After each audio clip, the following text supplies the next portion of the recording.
नमस्कार, मैं हूं दीपाली राणा। आप देख रहे हैं कमोडिटी 360 डिग्री और आज के शो में हम चर्चा करेंगे बेस मेटल्स की कि बेस मेटल्स को लेकर यहां से क्या आउटलुक बन रहा है, स्पेशली तब जब ट्रंप अपनी ट्रेड पॉलिसीज को लेकर काफी अग्रेसिव नजर आ रहे हैं और ये पूरा ही पॉकेट ट्रंप पॉलिसीज को लेकर काफी सेंसिटिव भी है और इसीलिए उसी तरीके के रेस्पेक्टिव रिएक्शंस ना ही सिर्फ डोमेस्टिक मार्केट्स बल्कि ग्लोबल मार्केट्स में हमने तमाम बेस मेटल्स में आते हुए देखे हैं। लेकिन एक एक करके आज सभी बेस मेटल्स की चाल को समझेंगे, ट्रिगर्स को समझेंगे और आपके ट्रेड्स भी हमारे एक्सपर्ट से लेंगे। हमारे साथ आज के शो में भूपेश शर्मा मौजूद हैं जो कि रिसर्च एनालिस्ट हैं एलएनपी एडवाइजरी सर्विसेज से, रवि दियोरा है डायरेक्टर रिसर्च क्वर्जी ग्रुप, नवनीत दमानी है senior VP Motilal Oswal financial services, Manoj Kumar Jain हमारे साथ हैं डायरेक्टर पृथ्वी फिनमार्ट से। आप सभी का स्वागत है इस शो में। और सबसे पहले इनफैक्ट अगर एक ब्रॉडर आउटलुक लेना चाहें तो मनोज जी आपका सबसे पहले कमेंट लेना चाहेंगे। जब से ट्रंप ने कामकाज संभाला है तब से लेकर अब तक अगर आप बेस मेटल्स की चाल देखें तो वो अलग ही जोन में रही है। कॉपर के अगर वाईटीडी रिटर्न्स देखें 15% ऊपर रहा है, मंथली रिटर्न्स 6-7% ऊपर की तरफ रहे हैं। सिमिलरली एल्यूमिनियम उतना नहीं चला है लेकिन यहाँ भी जो रिटर्न्स रहे हैं वो पॉजिटिव साइड पर ही रहे हैं। जिंक हालांकि चाल जो है वो थोड़ी सी डिफर की है लेकिन कॉपर ने एक आउट परफॉर्मेंस डेफिनेटली दिखाई है। हम एक जनरल पहले व्यू आपसे लेना चाहेंगे। ट्रंप जो भी ट्रेड पॉलिसीज ले रहे हैं, पहले हमने स्टील एल्यूमिनियम पर इंपोर्ट टैरिफ्स लगते हुए देखे, कॉपर को लेकर ऑलरेडी वो एक इंडिकेशन दिखा चुके हैं। तो कहीं ना कहीं अगर हम अमेरिका की बात करें तो उनकी इंपोर्ट डिपेंडेंसी काफी है, उसके बावजूद भी ये टैरिफ्स लगाए गए हैं। कैसे देखते हैं आप ट्रंप पॉलिसीज को और इस पूरे ही बेस मेटल पैक को?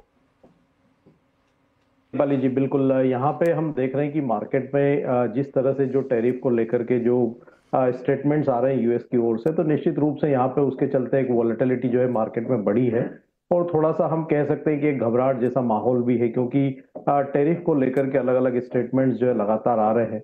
लेकिन हम देख रहे हैं कि यहाँ पे ट्रंप के आने के पहले ही जो इंडस्ट्रियल मेटल्स है वो काफी गिरावट दिखा चुके थे। साथ ही यहाँ पे जो चाइना के ऊपर जो टैरिफ का अंदेशा लगाया जा रहा था, पहले जो बात आ रही थी कि वहां पे 50-60% टैरिफ जो है चाइना के ऊपर आ सकता है, लेकिन अभी यहाँ पे फर्स्ट फेज में 10% के टैरिफ जो है वो चाइना के ऊपर आए हैं।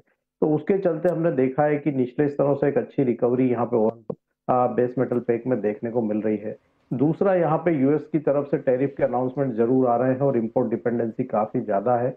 ऐसे में अगर काफी टैरिफ यहाँ पे आते हैं तो उसके चलते जो इंडस्ट्रियल ग्रोथ है यूएस की वो प्रभावित हो सकती है और फिर यहाँ पे जो रिसेशन का जो फियर है वो बन सकता है। तो हमारा मानना है कि यहाँ पे इंडस्ट्रियल मेटल्स में आने वाले समय में कोई बहुत बड़ी गिरावट देखने को नहीं मिलेगी और एक अच्छा कंसोलिडेशन निचले स्तरों पर देखने को मिला है। तो यहाँ पे अब वर्तमान लेवल से गिरावट की संभावनाएं थोड़ी कम नजर आती है। नवनीत, आप कैसे देखते हैं पूरे ही बेस मेटल पैक को? थोड़ी वॉलेटिलिटी के लिए तैयार रहें, भले ही चाहे प्राइसेस नीचे ना जाएं, या फिर आपको लगता है कि तेजी सस्टेन करेगी? अगर हम थोड़ा सा रिकैप करें तो लास्ट 2 महीना और 2024 में हमने एक अच्छी कहीं पूरे बेस मेटल कॉम्प्लेक्स को दबाव में ले आएंगे। तो एक्सेप्ट फॉर जिंक हमने ऑलमोस्ट पूरे गेन्स 24 के नेगेट होते हुए देखे by the year and. Now एक क्लैरिटी आ गई कि मेक्सिको चाइना की तरफ, मेक्सिको और कनाडा की तरफ से कोई जो भी सैंक्शन है वो 1 महीने स्टॉल ऑफ हो गए। डॉलर इंडेक्स की भी रैली हमने एक एक दौर तो एटलीस्ट पूरा होता हुआ देख लिया है, 110 के आसपास जाके वापस रिट्रेस होते हुए देखे। एंड इंडिया के साथ जो मीटिंग है वो अगले 2-4 दिनों में ड्यू है। चाइना के साथ हालांकि कोई खास निष्कर्ष नहीं आया है बट अभी तक कोई खास प्रेशर भी वहां पर नहीं देखा। तो ये ग्रेट क्लैरिटी इमर्ज हो रही है कि ट्रंप की तरफ से जो टैरिफ वॉर है वो इतने इम्पैक्टफुल, इतने इवेंटफुल नहीं रहेंगे जितना मार्केट एंटिसिपेट करके बेस मेटल पैक पे हावी हो रहा था। एंड इसी का ही हमको एक positive reaction base metal complex में देखने मिल रहा है। साथ साथ में चाइना के जो आंकड़े रिसेंट डेज में आए वो ठीक ठाक आए हैं। लास्ट पूरे साल के वीक आंकड़ों के बाद में एक पॉजिटिविटी इमर्ज होते हुए नजर आ रही है। तो 2-3 फैक्टर है। एक तो जो टैरिफ्स हम देख रहे थे वो थोड़े से डाइल्यूटेड वर्जन में आ रहे हैं, चाइनीज इकोनॉमिक रिकवरी थोड़ी सी पॉजिटिव मोमेंटम दिखा रही है और डॉलर इंडेक्स की जो स्ट्रेंथ है वो थोड़ी सी पॉज होते हुए नजर आ रही है, जो बेस मेटल कॉम्प्लेक्स के लिए अगले 1 क्वार्टर या 2 क्वार्टर में बहुत पॉजिटिव वे में इमर्ज होना चाहिए। तो कॉपर थोड़ा सा एक आउटलायर नजर आ रहा है एंड पिछले 2024 वर्ष में भी हमने देखा था कि स्टार्ट तो बहुत सही हुई थी बट उसके बाद एंड ऑफ 2024 वो not really great.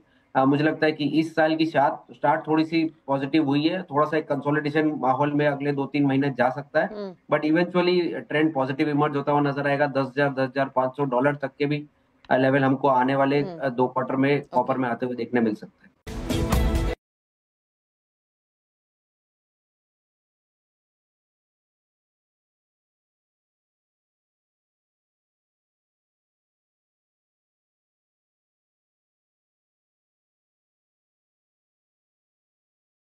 Specific base metals पर चर्चा करेंगे, लेकिन रवि, आपकी अंडरस्टैंडिंग सो फार क्या कहती है? जो भी डेवलपमेंट्स हो रही हैं यूएस फ्रंट पर, चाइना फ्रंट पर, डिमांड फ्रंट पर, कैसे देखते हैं पूरे ही पैक को? जब से आगे जैसे बात हुई, अनुज जी ने बात की, मनोज जी ने बात की, आई थिंक मैं सहमत हूँ। वो मैं रिपीट नहीं करता, बट मुझे लग रहा है यहाँ से दो सिनेरियो पॉसिबल है, क्योंकि प्रेसिडेंट ट्रम्प है, उसकी स्ट्रेटेजी और उसकी जो मीन्स की ट्वीट से या अभी ट्रुथ सोशल पे जो आने वाले कमेंट्स है उसको प्रेडिक्ट नहीं किया जा सकता। तो आई थिंक इसमें दोनों सिनेरियो में बात करेंगे। अभी ये लेवल पे थोड़ा मार्केट डाइजेस्ट करके चल रहा है कि ये टैरिफ एक महीने के बाद भी लगेगा और अक्रॉस द बोर्ड लगेगा। आई थिंक रेसिप्रोकल की भी बात चल रही है, तो रेसिप्रोकल भी एक अच्छी negative impact in terms of demand डाल सकता है। हालांकि ये काफी हद तक मार्केट ने डाइजेस्ट कर लिया है, इस हिसाब से डॉलर इंडेक्स में हमने मोमेंटम देखी थी। जो उन्होंने अपने ट्रम्प ने अपने रैली जो हुई थी, अपने इलेक्शन के जो वादे थे, उसमें उन्होंने 60% तक चाइना पे डंपिंग ड्यूटी डालने के लिए बात की थी। तो आई थिंक काफी हद तक ये डिस्काउंटेड है। अभी टैरिफ लगेगा तो क्या होगा? अगर लगेगा तो यहाँ से क्या होगा, एल्यूमिनियम एंड कॉपर दोनों में सडनली जो कॉस्ट है वो काफी इंक्रीज होगी। भूपेश, आपको भी लगता है बॉटम बन चुका है बेस मेटल्स में? यहाँ से प्राइसेस नीचे तो नहीं जाएंगे, भले ही चाहे मूव बहुत स्पेसिफिक रहे?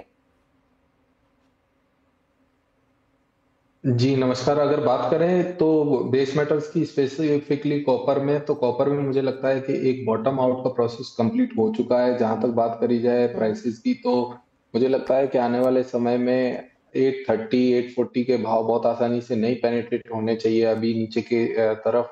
और मार्केट अभी कंसोलिडेट करके ये ब्रेकआउट लिया है बाजार ने, तो मुझे लगता है कि यहाँ से मार्केट की जो तेजी है वो कंटिन्यू रहनी चाहिए। और एटलीस्ट ये तो ध्यान रखना चाहिए कि नीचे के भाव में अभी कॉपर में बिकवली से दूरी बनानी चाहिए, क्योंकि इसमें अपसाइड काफी है और डाउन साइड काफी लिमिटेड है।